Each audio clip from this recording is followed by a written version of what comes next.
Olá, irei apresentar o trabalho que tem como título Estudo de caso da caracterização da qualidade do rendimento de viveiro de cassinicultura após o seu cultivo para o IFC Brasil 2024. Meu nome é Edla Lemos, sou estudante de mestrado do Instituto Federal do Ceará e esse trabalho introduz-se com as seguintes características, que a cassinicultura ela apresenta-se como um setor produtivo significativo e emergente, especialmente aqui no Nordeste, que se destaca por ser o principal produtor de camarão do nosso Brasil, com ênfase para a espécie Pneus Manamei, com desenvolvimento técnico e tecnologia de produção. E apesar desse expressivo crescimento econômico e social, as fazendas de camarão elas são consideradas potencialmente poluidoras e degradadoras do meio ambiente. Dentre as alterações negativas que ocorrem, se destaca o comprometimento da qualidade de água, que interfere diretamente nas características químicas, físico-químicas, microbiológicas do solo, que recebem e acumulam os resíduos dos insumos utilizados. Desse modo, as amostragens e as determinações analíticas do solo são fundamentais para se conhecer as dinâmicas das variáveis químicas e físico-químicas do solo. Assim, objetivou-se com a pesquisa identificar e quantificar as variáveis químicas encontradas no material do sedimento de viveiro de camarão, a fim de se comparar os valores com os previstos na literatura. Dessa forma, a metodologia baseou-se em três passos principais. O experimento foi conduzido em uma fazenda de camarão, Pneus Manambei, em um viveiro implantado em 2017, sendo que a pesquisa foi realizada em 2021. Houve uma definição de uma área experimental de um viveiro de 0,4 hectares no interior do Ceará.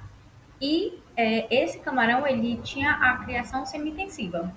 Fez então a coleta de solo, que seguiu para a etapa laboratorial para se definir a análise química, com o método realizado pela Embrapa, e foram determinados os seguintes parâmetros: pH, fósforo, potássio, magnésio, cálcio, sódio, o carbono orgânico, a matéria orgânica, cobre, zinco, manganês e ferro.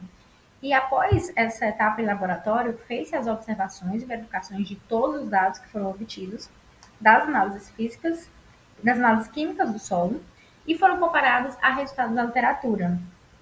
E esses valores eles foram apresentados em tabelas para demonstração dos resultados. Como pode ser observado na tabela, nós temos aí os valores que são desejáveis, de acordo com a literatura, feito por Brito e colaboradores em 2005, e os valores encontrados no presente estudo. Então, nós temos diversos parâmetros e nós vamos analisar apenas alguns deles. Identificou-se que o teor de matéria orgânica ele se enquadra nas características viáveis para o bom desenvolvimento dos camarões, pois apresentou um valor de 1,5%, sendo inferior ao desejável, que é de até 4%.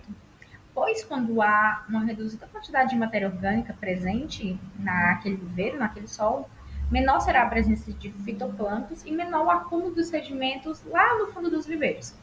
Já para o valor de carbono, apresentou 0,9%, que está bem próximo ao desejado pela literatura, que é de 1%. O valor de pH encontrado ficou acima do proposto, que deveria ser inferior a 7 e deu um pouquinho a mais. Lembrando também que esse viveiro ele foi implantado em 2017, houve aproximadamente 12 despescas durante todo este percurso. Então, ainda podemos considerar como um viveiro novo. Conclui-se assim com a pesquisa que, ao se comparar os valores reais com os desejáveis pela literatura para solos de viveiros de camarão, observou-se que as variáveis carbono, cobre, pH, fósforo e cálcio atingiram valores satisfatórios, porque estavam próximos aos desejáveis, enquanto que os cátions, potássio, sódio e magnésio e os micronutrientes, zinco, manganês e ferro, eles não estiveram nem dentro do valor mínimo recomendado. Provavelmente por ainda ser um viveiro novo e não ter ainda todo um acúmulo das rações, das excretas, dentre outros. E um dos principais impactos ambientais levantados pela literatura e observados na produção de camarão é o excesso de ração disponibilizada. Como eu falei, que sedimentam e vão lá para o fundo do viveiro. Assim, temos algumas considerações. Ressaltar que, por se tratar de análise descritiva, alguns fatores podem interferir nos resultados. E que, como qualquer cadeia produtiva, a cassinicultura ela possui um potencial poluidor que pode ser dirimido com algumas estratégias. E eu agradeço a atenção.